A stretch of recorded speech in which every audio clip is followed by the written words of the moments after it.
Ladies and gentlemen, welcome back to the CSTV. I'm your host, Kathleen Egaltoto, Madam CS, and this is the Striker. Stay tuned and have it true and true. In the Striker today, we are going to look at the Member of Parliament for Embakasi East, Honorable Babu Owino, and his role in ODM. Is he going to be the divisive factor, or is he going to be the uniting factor? And what is Babu Owino actually planning about ODM and its 2027 political significance and political game? However, before we dive into that, if you are new to this particular channel, kindly karibu nyumbani, welcome home. Remember to subscribe. Yes, take a few minutes, subscribe. Good. Like, share, and comment on our videos. And actually turn on the notification bell so that the next time we are uploading a video, YouTube will automatically notify you. If you are a returning subscriber, thank you so much for tuning in. Thank you for your continued support. Remember to like, share, and comment on our videos. Now, back to the business of the day. If there's one particular person I have been talking in this particular channel as a very serious political figure and a significant political actor in this country, is Honorable Babu Owino. And I've said always this because, come to think of it, Honorable Babu Owino is among the youngest members of parliament in this particular country, and is among the members of parliament who has actually proved that he resonates with the problems that are facing the common mwananchi, especially the Kenyan youths. And as I've always said here again, is this particular member of parliament who has always even threatened to call a strike, a demonstration against the help in this particular Kenya for not releasing funds early enough for comrades to pay their school fees. Now, this weekend, something happened.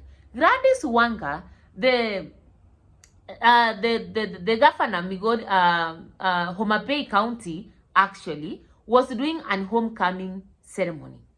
And in this homecoming ceremony, people were addressing the crowd. We had Miriam Odhiambo, we had this Rarieda MP. The ODM significants were there. And then all of a sudden, the crowd started chanting, Babu, Babu, Babu, Babu. We want Babu to address us.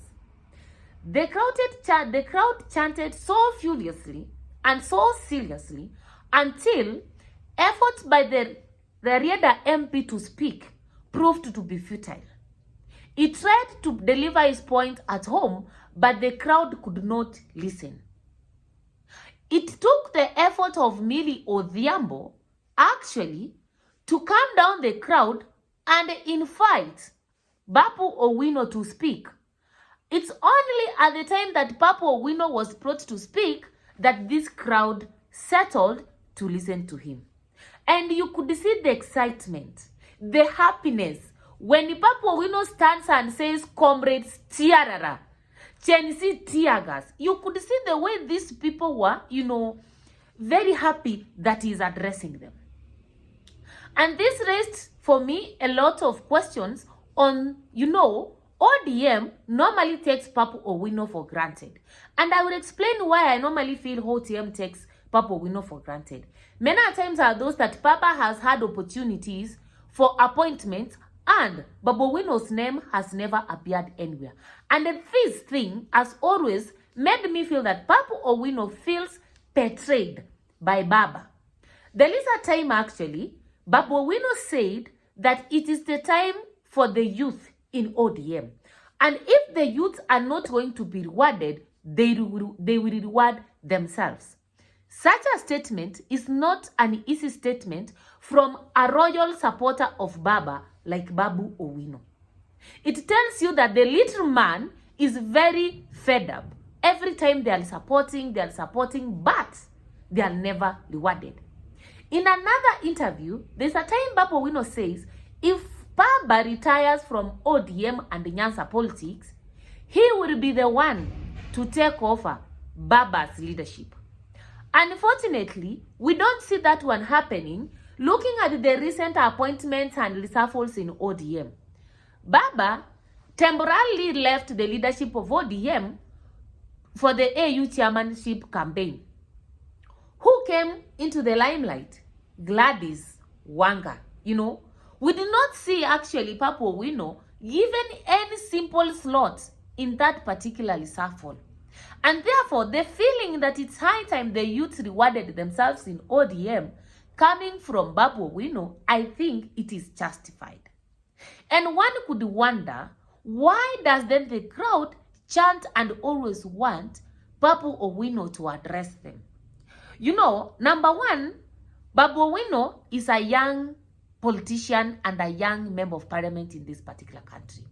And therefore, whenever he speaks, the young people can relate in terms of their challenges, you know, and how even he defends them in parliament. We have seen him defending the youths in this parliament. We even saw him joining the Chensis in the Mandamano. He's among the members of parliament who are against, you know, the finance bill 2024. He's among the members of parliament who actually were against the impeachment of Gachagua. And is among the members of parliament who came out actually to tell us that among the people who were first to be rewarded by the Kenya Kwanza government was Uhuru Muigai Kenyatta. And he was questioning actually whether the support that they were promised from, you know, the Jubilee government, etc., was actually implemented or it was a game plan. You see, when you see a young person, you know, listening along those lines, it tells you that this person doesn't wait for somebody to think for them. They reason for themselves. And I think the young people of this nation have come to like that. Number two, Babu Owino is very popular and influential. We saw during COVID, Babu Owino teaching the students online mathematics, etc. To some people, this could look like, you know, some funny things. But to the young people of this particular country, that was a lot. And we have seen Babu Owino being recognized even in universities outside Kenya. I think he has a honorary degree from a university outside Kenya. It tells you that the influence of Babu Owino is not only in this particular country, but also outside there. And then you also realize that Babu Owino recently resurfaced with Ndindi Nyoro. And that resurfacing elicited a lot of reactions. I have told you severally in this channel and in the previous videos that I have made that there's a probability that Babu Owino and Ndindi Nyoro are planning for the 2027 presidential ticket, you know. And therefore the people at Homa Bay, seeing Babu Owino in the crowd and Babu Owino not talking, they wanted Babu Owino to tell them something, you know. They wanted Babu Owino maybe to give them a political direction, because the truth of the matter is the people of this the youths of this particular country feels like Baba has gone to bed with the regime of the time and he has betrayed them. And therefore, they would want to listen to people like Babu Owino, who are very loyal to Papa, and who are a demonstration kind of, they want to distance them from ODM and from Baba. So, the young people wanted to hear, like, give us the political direction. But Babu played it cool. I think from where I stand, he played it cool. He just focused on the person who had invited them for the occasion, you know, Gladys Wanga. You know, he was there saying Gladys Wanga is a very serious political lady. She's likely to be the woman to take over Baba in terms of the presidency, etc. Babu played it cool. But deep down, I know Babu would want to stand for the presidency of this particular country. And I don't think that Babu will wake up one day, start supporting somebody else when he himself has the ability, the stamina, and the influence actually that can be able to propel a ticket in this particular country. So I am meant to understand that the statements that Babu Owino has made in the past in terms of, you know, the youths in ODM need to reward themselves. If they are not rewarded, they will reward themselves. The feeling of betrayal in terms of appointment and leadership in that particular, and recognition in ODM, etc., is one thing that actually will propel Babu Owino if today he decided to run for the presidential candidate in this particular country. And if Babu Owino moves out of ODM, there's likely to be divisions actually. Babu Owino is likely to be one of the reasons actually ODM will die if he leaves. And I'm saying that the popularity of the Chama coming down. And that tells you one thing, that it's very difficult for ODM to kill Babu Owino politically. And the day Babu Owino will move out of ODM and publicly declare that I'm no longer a member of ODM, I have made my own political party, and it is high time that the youth of this country, we propel our agenda forward. The popularity of ODM, whether in Ruo Nyanza or where, will automatically come down. So what ODM will do with this information is up to them. But what do you think? What is your opinion? Do you think that it is for ODM to kill Babu Owino politically?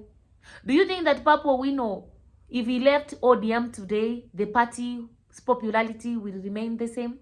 Let me get your opinions in the comment section below. Kindly remember to like, share, comment on this particular video, and please check if you have subscribed. Thank you so much. See you next time with another interesting video.